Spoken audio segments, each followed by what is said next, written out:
Academica Media.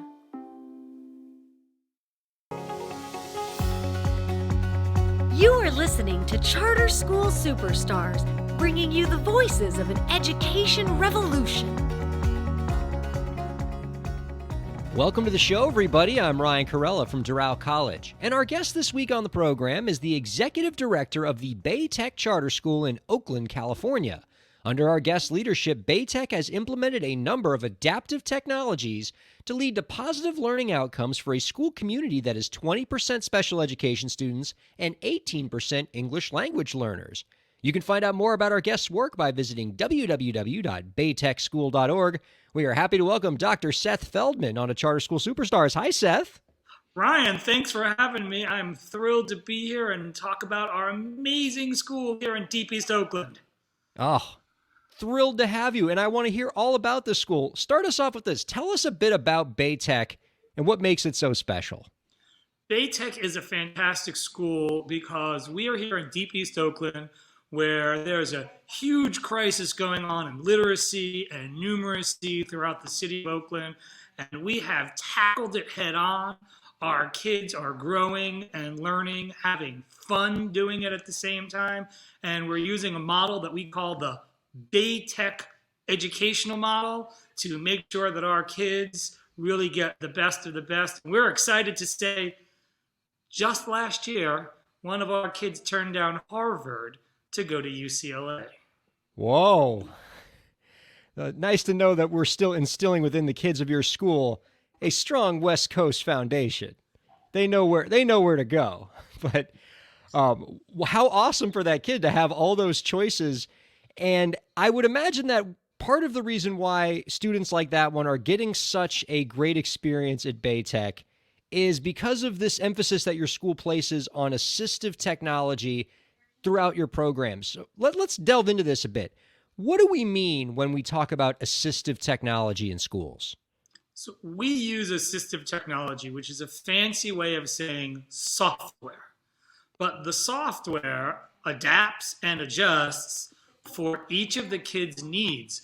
So, think about being a ninth grade boy for a second. And you are maybe a struggling reader and you're reading at the third grade and you're sitting in your English class and you're listening to If Beale Street Could Talk, and you're like, I have no idea what's going on. This is like Charlie Brown's teacher to me. Wah, wah, wah, wah, wah, wah. And then the teacher becomes your coach and gives you this software, and all of a sudden you start to be successful. And you're like, hey, wait a second, I just got a gold star. I want another gold star. I want 3 gold stars. I want a token. And all of a sudden, before you realize it, you're 25, 30 minutes into reading a passage. And at the end of the school year, you went from 3rd grade to 6th grade. That's what assistive technology does in both math. We use it in math. We use it in English. We use it for social studies, science, and Spanish. We have a program that is the core of our program, and then we have 5 or 6 other programs that we use. And it creates a culture where kids are reaching for greater heights. Well, I want to talk about that because that's an interesting component, because we've talked on this program before about how assistive technologies like iReady, for example, can create positive learning outcomes, can cause those several year jumps in reading levels, for example, as you noted. But what I've read from your materials is that you've also emphasized that you can use these technologies to create a positive school culture, like you just said. How does that work? So the more you reward kids, it's kind of funny. I have a kid I'm working with, and iReady is my king. That's the core of what we use as iReady. We use it from 6th grade through 12th grade for a diagnosis 3 times a year. And we just finished our 2nd diagnostic. We're all on Zoom, and I'm sitting home at night at 7:45 at night, and I get bing! I'm like, who was emailing me at 7:45 at night with the title, iReady Diagnostic, in your face? And it was this great boy that I work with. He's like, Feldman, because that's what I go by, Feldman. Feldman, look at my number. And he showed up with us in 8th grade in the 3rd grade reading level. and he just hit 10th grade, and he knows his number, and he knows that he's competing against his two brothers, and he owns it, man. It's all about him. And so when you create a positive school culture, it's because kids have owned their own destiny. And so our conversation with this kid in 8th grade was, hey, you went from 3rd grade to 8th grade. So I called his mother up and we had a meeting. I'm like, this kid needs to be in honors English. And she's like, what? He can't, no. That's why we moved him to your school, because he was struggling. I'm like, this kid's brilliant. And by the way, I have this data that shows me he's brilliant. Well, you multiply that by 355 kids, and all of a sudden you have a high growth school where kids know where they stand, and it works. And it works because the kids own it, and the most important thing, your teachers become coaches as opposed to holders of knowledge.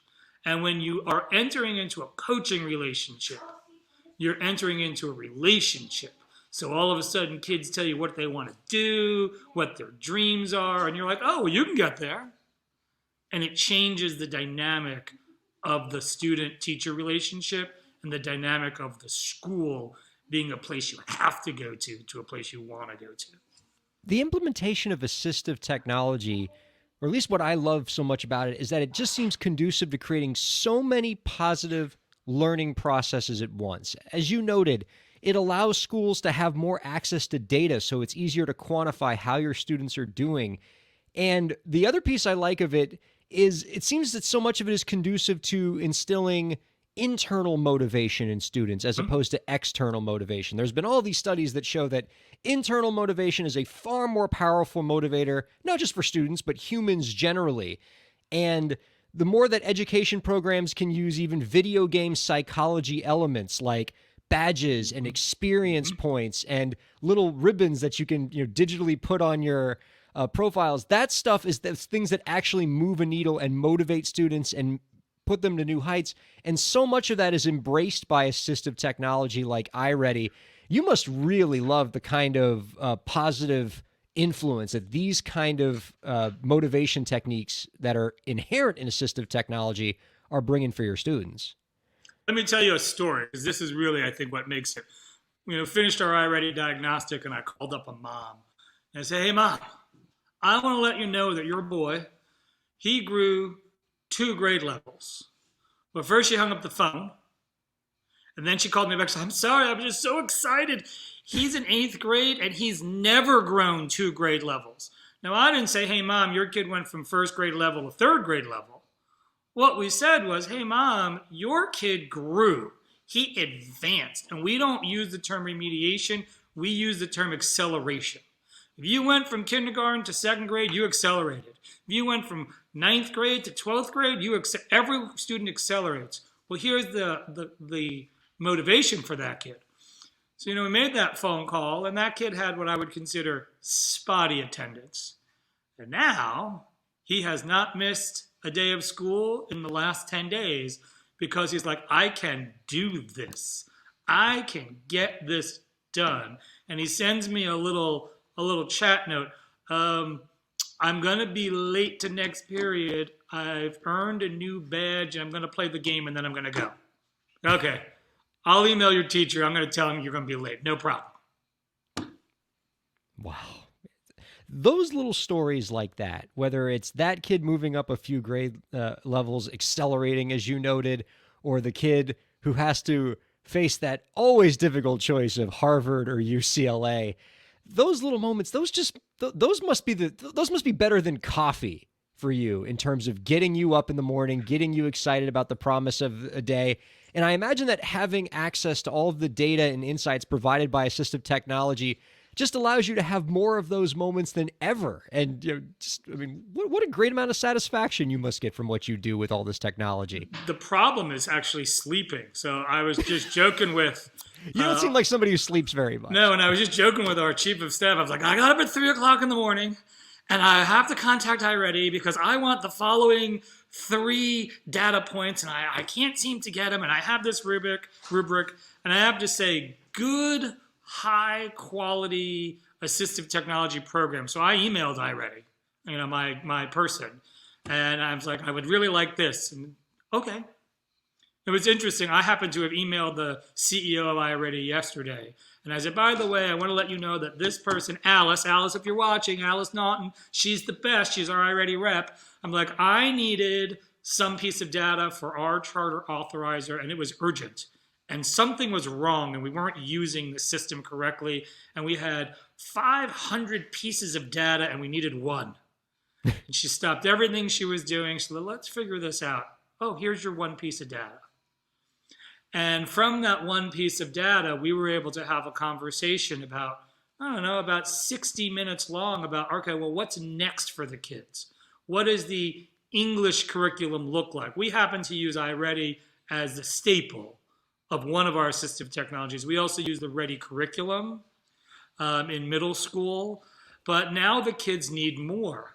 And so when you're able to have that data, you're able to figure out what kids really, truly need. So, for example, in our case, where we realized, wow, we have enough kids in middle school to start a middle school math advancement placement. So it's going to work a little bit backwards. You take all that 7th grade data and you go, wait a second. I got enough kids that by the time they're in 12th grade, they can be in calculus BC. Cool. We need to offer them something in 8th grade that gets them to calculus BC in 12th grade. And if you don't have the data and you don't know how to interpret it, and iReady and other programs really do a great job of interpreting that data, then you can't plan for those kids. But when you can plan, you can give them opportunities that are otherwise unavailable to them. That is incredible. Incredible. And I know there are a bunch of principals, school leaders that are listening or watching to this and are probably jealous, are probably, they're saying, I want this, and they're screaming it at the top of their lungs. But when they hear you talk about all these different technologies that you're using, it's not one solution, it's many solutions weaved together. The impulse for them might be to say, well, how do I start? What is step one? How do I begin this journey? What advice would you have to the school leaders out there who are interested in what you're saying and just want to know how to begin this process? Buy something. I was an economics teacher, and kids used to say to me, and I taught the stock market game before there were computers that every kid had. And, the seniors used to throw the freshmen on the floor in the library because they wanted to see where their stock was going. And someone said to me, Feldman, how do I get involved in the stock market? And I was like, take $50, go buy something. It's either going to go up or it's going to go down. And if you really want to invest in assistive technology, go buy something. And once you buy something, you'll figure out what works, what doesn't work. We have this, it's kind of like shepherd's pie. The base of our pie is iReady, but we weave in all of these other assistive technology companies to create this beautiful pie. And for some kids, we need social studies. For some kids, it's science. For some kids, it's Spanish because we have a lot of native speakers. So we want to push them further. We want them to go to AP Spanish 5, and we can only offer Spanish 3. So we put them on that assistive technology, and it makes it harder for them. Go buy something, play with it, go to conferences, become an edu Jedi, and at the end of the day, give us a call. It's kind of interesting. One of our board members is a special education aide at a school down the street from us. And I mean down the street like I could kick the ball. And we're a charter school, and they're a public school, a traditional public school. And she said to her principal, we have to have iReady. So the principal says to me, well, okay, I've heard about this. This aide loves it. There are 3 kids at your school. What do we do? I'm like, go buy it. Buy it. There's no better way to start than to start. Yeah, they bought it. We trained them. And now they're using it, and they're like, oh, we bought the math. I'm like, yeah, you bought the math. We're only doing 4th, 5th grade. What about, K through 3? All right, well, next year they're going to do 3rd grade. So you could do it incrementally as well. I am not a fan of doing anything incrementally. Our middle school counselor happened to be the captain of my soccer team when I was the varsity soccer coach. And we shortened that pitch. We played offside trap, and we went for a goal. And if we got beat on the counterattack, it is what it is. We won more games than we lost with that aggressive strategy. And I think, he's like, yeah. And I think the same thing with assistive technology. Jump in, go aggressive. You're not going to break kids. You're not going to hurt them. You might actually help them advance and accelerate and become learners.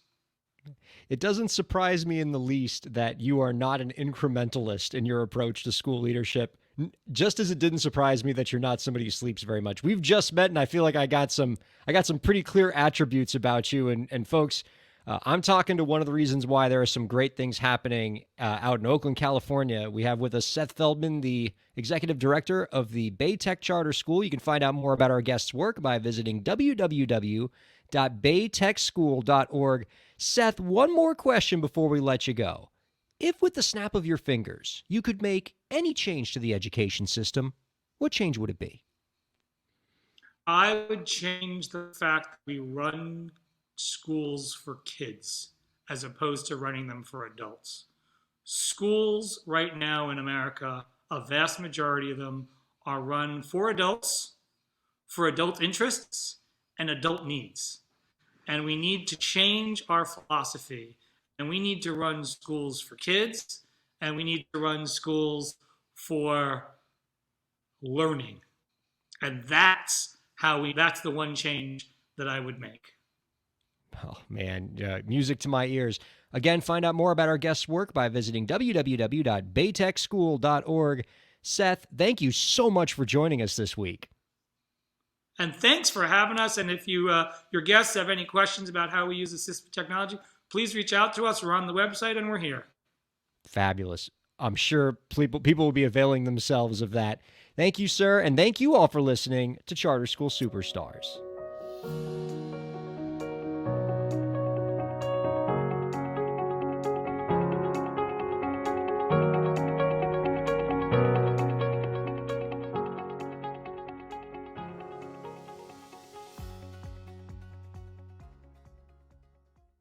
The views expressed on the preceding program have been those of the hosts and guests and do not necessarily reflect the views of Academica, its clients, staff, affiliates, or advertisers.